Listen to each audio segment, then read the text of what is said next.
So good morning, students. Today we're going to discuss Quarter 2, Module 1, Lesson 1 in English, both in English language and in Bicol language so that you can understand more, di ba? So let's start with this one. So module objectives, so cite the effective ways of coping with challenges to enhance self. Second, extract the message from the text on how to cope with challenges to truist analysis. C, infer the meaning from the text to relate it to real life. So we're going to read a poem in this video lesson and we're going to relate it to your real life. And of course, the focus of this video presentation is the twist. Tone, word choice, imagery, style, and theme. Okay, let's start with vocabulary words. The first one is stairs. Diba? Gabos man anas mga masayin doon na kailangan ng stairs. Sigwa kita kayan sa school ta. Series of steps for passing from one level to another. So just like this one, we have short, small stairs. So di ba, kadalasan ginagamit siya as symbol para sa pag-abot pangarap, para sa mga sa iba-ibang stages kang buhay ta, di ba? That is a stairs. Tax, a noun, a small, sharp, or pointed nail usually having a broad or flat head. So marami doon, tamtak. So, example of tax. So, that's one. Okay? Next one is bludgeon or bludgeoning. To hit or to attack with heavy impact. So, basically, may tatamaan ka o may kukulgan ka. Just like this one, you're using this object to hit one of your enemies or someone. Okay? So, don't do that. Okay? So, yan. So, timber, growing trees or their wood. So, basically, si mga nagdukulang trees or si kahoy na mismo yun da. Just like this one. Okay? Now, who is the author of the text that we're going to read about? So si Langston Hughes, an African-American author, portrayed the black life in the 60s. So, American author siya, pigpahiling niya kung anong buhay kadto ng mga tao. Sa mga poems niya, pinahiling niya kung ano ang buhay kadtong mga tao in 1960s, especially the Black Americans. So, si mga African American. So this is the poem so that we're going to analyze. Mother to son. Okay. Well, son, I'll tell you, life for me ain't been no crystal stair. It's had stacks in it, and splinters and boards torn up, and place with no carpet on the floor. Bare. So notice sa inyo, tigkukumpara ang buhay niya. Tigkukumpara niya ang buhay niya sa stairs. Pero bako da siyang dedag siya gibo sa kristal. Ano da mangyayang duman? Tax. Ibig sabihin, nag-symbolize na na masakit, may mga tunok-tunok and splinters and board torn up. Ibig sabihin, bako madali si buhay niya. And places with no carpet on the floor. Bare. So yan ang tigkukumpara niya ang buhay niya. Kisa niya tigasabi yan? Of course, sa akin niya. Kisan niya. Okay po. Next. But all the time, I've been climbing on, reaching, landing, and turning corners, and sometimes going in the dark where there ain't been no light. So yan, pero mga mas karo ka ang buhay niya, tuloy mangyari sa pagsakat, reaching, climbing, turning corners, and sometimes, from time to time, napadumasain sa mga sulok ang buhay niya na mayong light. It's a very dark place.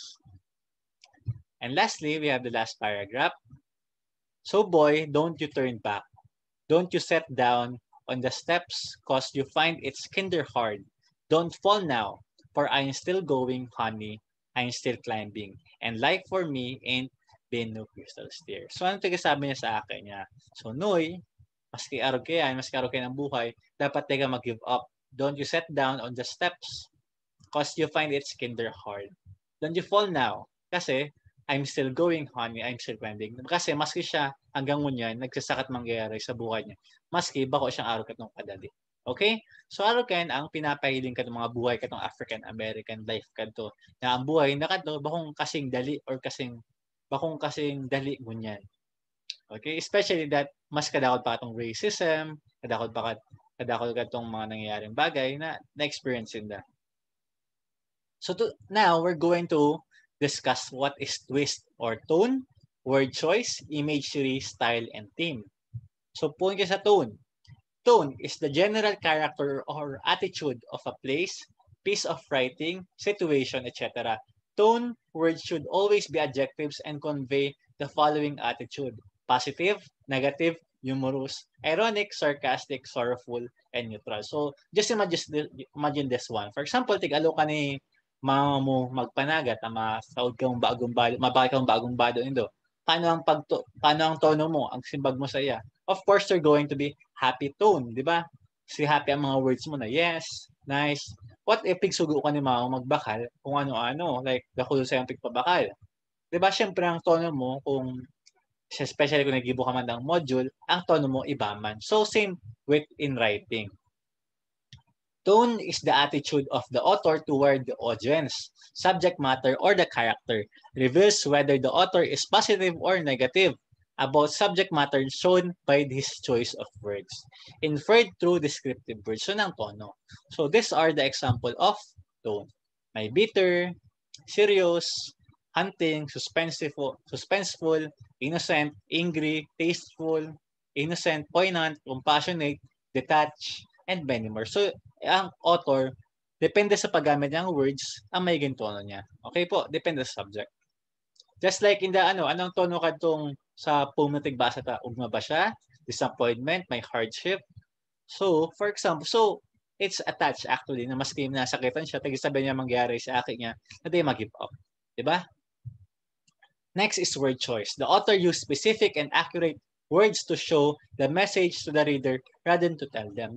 Diba? Rather than sabihin sa'yo na, son, my life is hard, nagamit siya ng mga figurative language, nagamit siya ng ibang words, stacks, splinters, to tell the son that her life wasn't easy. Diba po? Just like this one, I've been climbing on, reaching, landing, turning corners. So doon mga highlighted words na yan, nagpapahiling siya ng slang, word choice, nagpapahiling ng intimate sin sa kada saro. Diba? Kasi yan ang language katong mga African American po. Diba? Next is imagery. Visually descriptive or figurative language in a literary work. These are details that the author will use to give sense of emotion to the reader. Very descriptive, figurative language paints a picture in the reader's mind. Di ba pag nagbasa mong poem or stories, na-imagine do kung ano ang tigbabasa do. Same thing with this poem. Ano na-imagine do? Anong tigasabi, anong na-experience ka tong mother, katong tigasabi niya si poem. Okay, so di ba, na-imagine do na nagsakat si mother, tapos si mga tigasakat niya, may mga tunok, masakit, labot-labot si stairs, and etc. Let me give you this another example. You are sitting on the soft sand. So, saan kaya ang mga lugar na may sand? As we feel the warmth of the fire. Ano kaya ang mga bagay? Yung kaya ginigibo yung duman, ano may fire? As the sun silently moves to sleep. Diba? Figurative language. Ano kaya ibig sabihin nila? The sun silently moves to sleep. Po. So, pwede nyo siyang ma-imagine na mga tao nasa beach, tapos may bonfire, tapos si sun palubog na. Okay po. So, yan ang image nyo. Na-imagine do habang tigbabasa nindo. Next, we have the style.